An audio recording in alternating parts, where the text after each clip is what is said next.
Hi, I'm Jake. And I'm Tim, and this is Wilmington's Guide to the Bible. Now, this was put out by Liberty University. This is actually part of their course curriculum.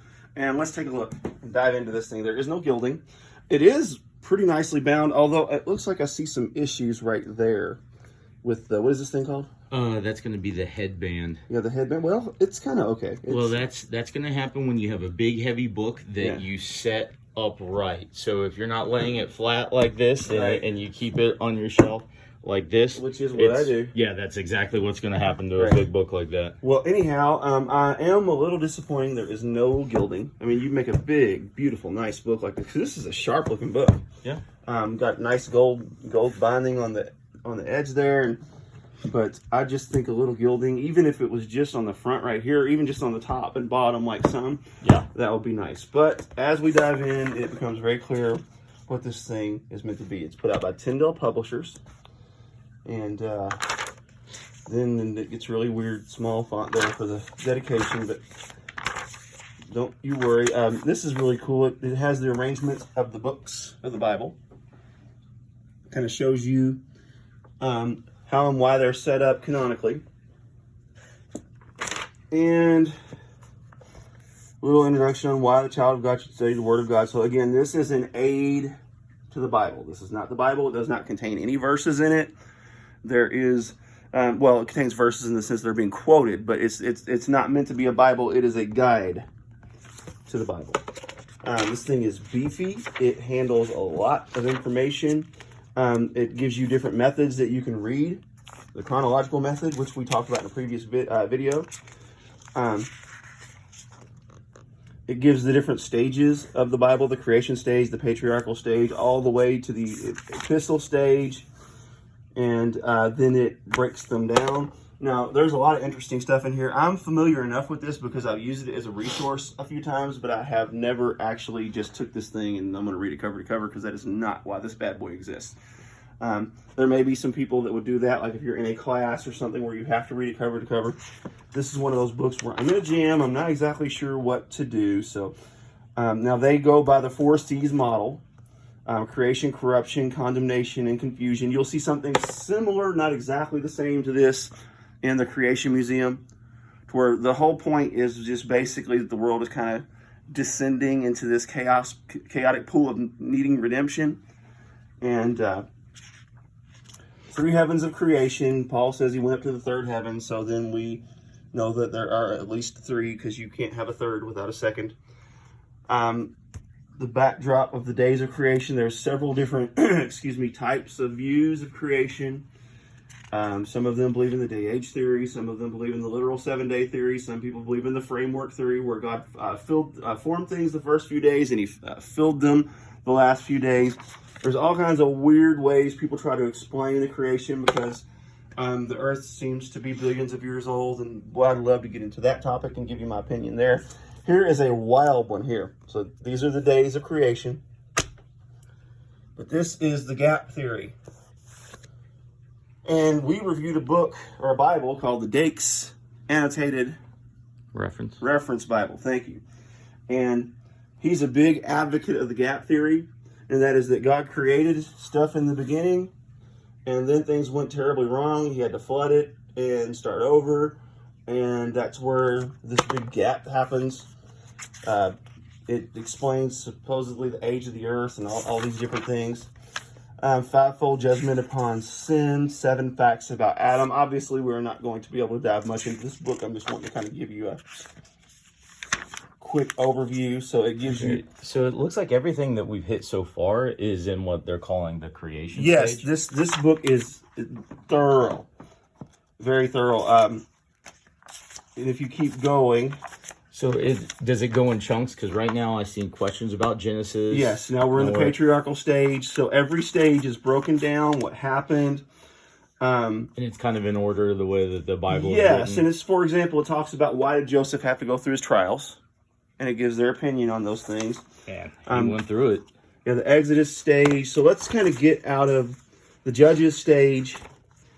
The United Kingdom stage, which would have been under King David. Oh, wow. Okay. Yeah, because the divided kingdom, which I'm assuming would be next. The chaotic kingdom. Okay, I was close. The chaotic kingdom, that's when Solomon dies. And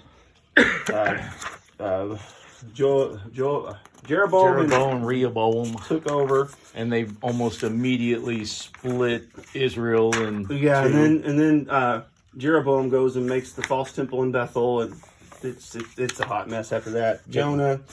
So it breaks down each book of the Bible at this Ezekiel, point. Esther, which is a great read. reading that right. Well, read it 72 yesterday. Steps from Glory to Glory. I've never seen this before. That actually looks really cool. Yeah, bookmark that. Something Yeah. that starts somewhere in Matthew. Yeah, that's pretty sick. Actually, it doesn't start in Matthew. It starts. Man, we bypassed. Oh wow, that's a huge chunk. Okay, never mind. I don't have time to read that much. Yeah, so gospel stage. All right, so we're still in stages here. Okay, so what did you either flip through a ton of it, or was I did. wrong about it being in sort of order? Because Yes, if it's no. hitting like a No, I flipped through a ton of it just because I'm trying to get through this review because it would take forever otherwise. It's got the Gospels broken down according to their authors and kind of their style, the focus point, emphasis. Like for example, the emphasis of Matthew is the Jesus Sermon on the Mount, and all of his parables and stuff. Mark is his miracles, Luke is his parables, and then John is his doctrines. And one of them is a teacher, preacher, historian, theologian. I mean, that's actually really cool.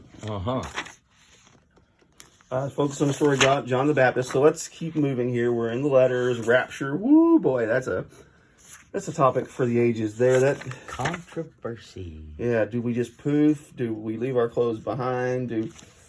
So there's one person that actually believes that our bodies just die instantly and our spirits just go up. There's a bunch of wild theories to the rapture.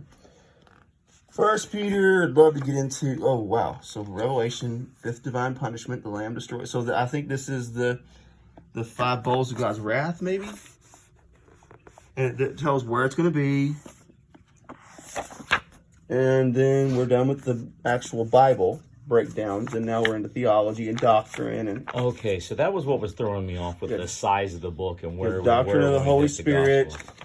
Doctrine of the church. So this is kind of a guide to the Bible, and then it throws a little bit of systematic theology in there.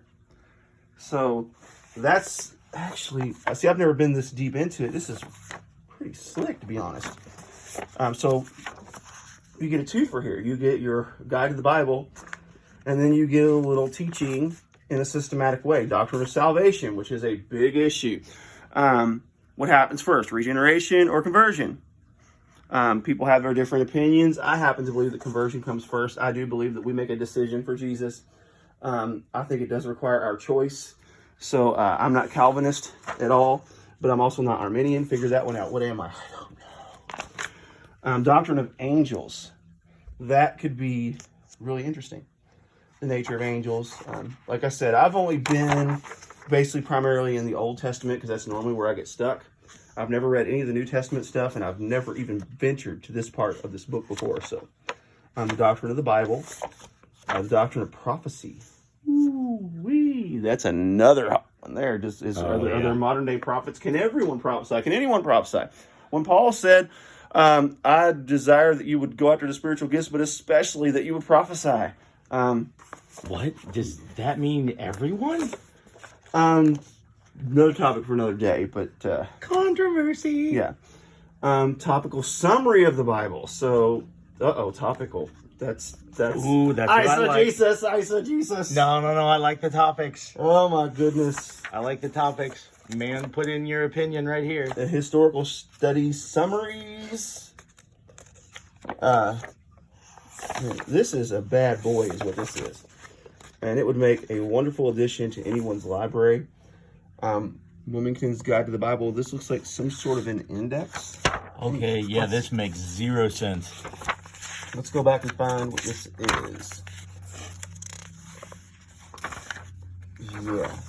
There's going to be some sort of legend somewhere telling you how it works. Right, well, that's what I'm trying to figure out. But this is historical, and this is... Oh, I guess it is the same thing. So we just need to go to the beginning. Oh, goodness gracious. There's got to be some sort of key, some sort of legend. Right, that tells us, but this thing is massively long. Okay, topical.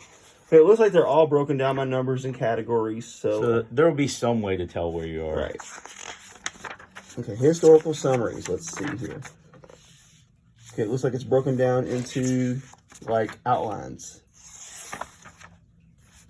Yeah, no idea. But anyhow, I love this thing. I've used it multiple times. I especially love its breakdown of Genesis, the days of creation, all the different theories. I've actually used this to teach classes before. Whenever I teach an Old Testament survey class or a class on the Pentateuch or anything about Genesis, I always find this bad boy useful. Like I said, I've never really dove into the New Testament because I haven't found it as necessary for me. I haven't gotten as much of a jam. And I definitely have never dove into the systematic theology part because I have a systematic theology book that is my go-to. I didn't even know this thing had that in there. But again, I've used it multiple times, and you think, wow, you've used this book multiple times and you never looked at the back. That's exactly what happened. I only use what I need out of this, but it's phenomenal, and I highly recommend it. So Liberty University, good job. And I'm going to try to do this. Life is always sweeter when you start off your day with a heaping helping of PT&J. Later. Bye.